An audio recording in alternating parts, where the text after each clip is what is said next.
There has been a growing fear that Burundi has become yet another African country to undergo another military coup, according to the information we are getting from that country. One of the most prominent media houses in Burundi, SOS Media Burundi, has been reporting some unusual increase of security on certain important premises in Burundian economic capital Bujumbura. The information of its X account, formerly known as Twitter, indicates that there has been a notable increase of security personnel and equipment at the premises of National Television of Burundi, known as RTNB. Worrying strengthening of security at the RTNB in the financial capital of Bujumbura since Thursday. No reason was provided to RTNB staff.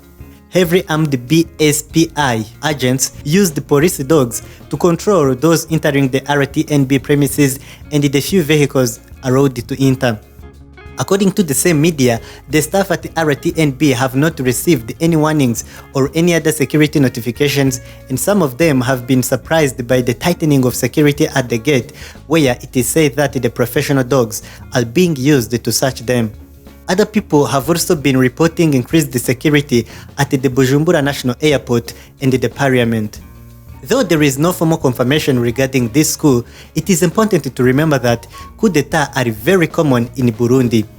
The current situation is exactly similar to what happened back in 2015 when security personnel and equipment were sent to various public offices as General Niyombare was trying to stage a coup of his own.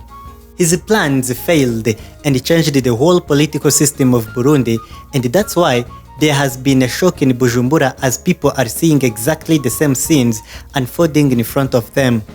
It is important to note that Burundian President Evariste Ndayishimiye, known as Java, has had an intense internal problems with some of his deputies, the prominent of them being Aregirome Bunyoni. This man had been in a constant exchange of words with President Java until he decided to fire him, accusing him of conniving with other soldiers with the aim of toppling him. Both men know each other as they all have background in the security apparatus of the country. Both are also known to have been loyal to the late President Pierre Nkurunziza. But Bunyoni was the most prominent, especially in public, while Java was widely known in the military.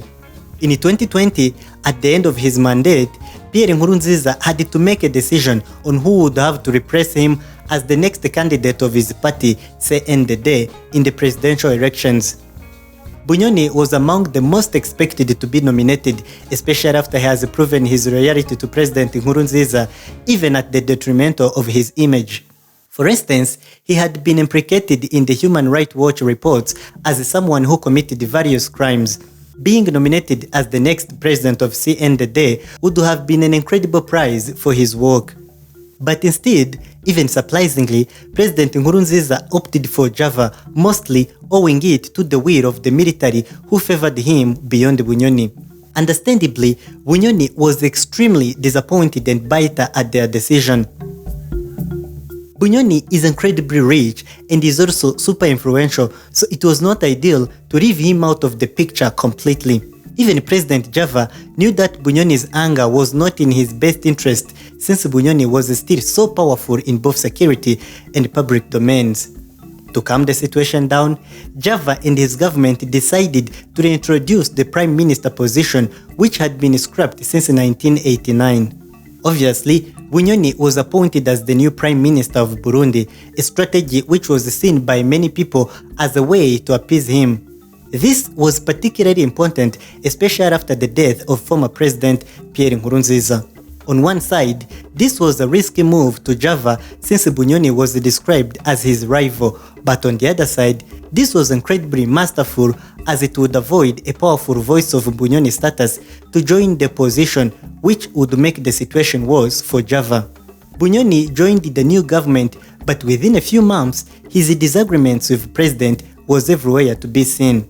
He indirectly downplayed his leadership capabilities in churches and other public gatherings, while he used the opportunity to increase his value in the population. The two men often exchanged harsh words until last year when Java formally decided to fire Bunyoni. Notably, a decision to fire him came a week after he had warned that some people in his government were trying to oust him. But the biggest disagreement between Java and Bunyoni took place back in 2021, though it had started much earlier. It was a problem of shortage of petroleum in the country. The problem has been around on and off since 2020 all the way to 2023, but it was at its most critical point in 2021. By then, even police officers had to go to work using bicycles as cars were extremely rare to find. Bunyoni urged for his countrymen to adapt by walking on foot more, which would even help them to maintain their good health. But the President Java saw the problem differently. He accused a group of individuals of stealing the wealth of the country. He dubbed such a group a mafia, and it consisted of people from both military and public offices. He accused them of owning the whole right to import petroleum products, which limited the amount of petroleum which can be imported in the country. But as if that's not bad enough, such individuals would have the right to import the petroleum and would not sell it to the public. Instead, they would hold it in the tanks for a prolonged period of time until it becomes scarce on the market, which would automatically increase the price. It was at this point that they would sell it in order to maximize the profit. Such predatory behaviors were only possible because of the collaboration between business people, military and high-ranking officials. Bunyoni, who is a big businessman himself, was accused of being part of that mafia group. As a general himself in the Burundian National Army, Java vowed to prevent such a predatory behavior and warned that there will never be another coup in Burundi. But though removing Bunyoni solved some problems, on the other side, the decision created other potential fatal problems. First, Bunyoni is so rich and has often shown it through his social media accounts. Secondly, Bunyoni has a wide support from the security apparatus, especially the police force and the youth force known as Imbonerakure. Thirdly, Bunyoni is widely loved by the population. He has shown himself as someone more successful, and he demonstrated his wealth as a proof that young people can achieve big things. But also, he often used it to attend church and help the poor, which together helped him to attract the attention of the more conservative group of people. So generally, he's a well-connected, well-known and well-funded man who, in turn, became a threat to the authority. And it means that President Java had to pay attention to his situation. But Java had nothing to fear. As president, he had seen firsthand how Bunyoni and other high-ranking military and public officials stole money from government's coffins, and he had vowed to stop that, which increased his enemies as a result. At one point, Java also spoke about people who have stolen money from government coffins and kept them in their house. He proposed that his government was considering changing the national currency altogether, and as you can imagine, people who had kept money in their houses were not happy. Now that he had created many enemies, Java increasingly became under the threat of a coup. It's rumored that so far, 2 coup attempts have already taken place, one of which allegedly planned by Bunyoni.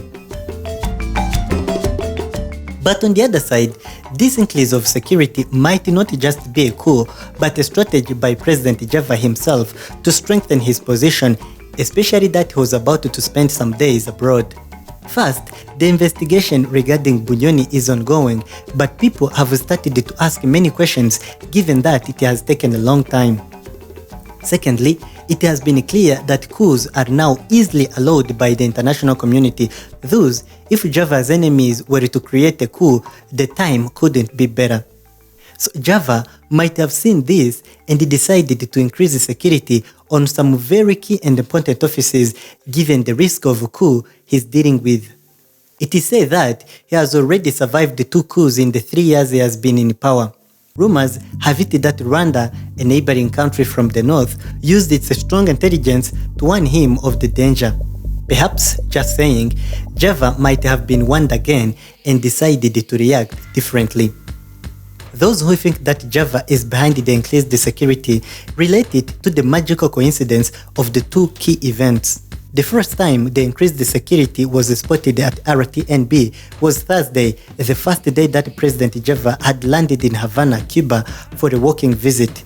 So why the coincidence?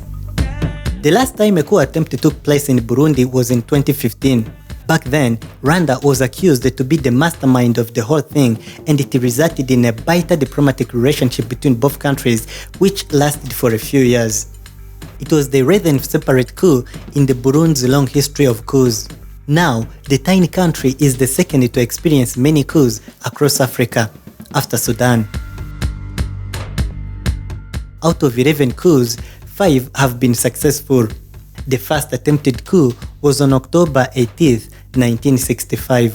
Many other coups followed in the years between 1966 and 1993, with the most bloodiest happening on October 21, 1993. It was an unattempted military-backed coup that resulted in the assassination of the former president Melchior Ndadaye.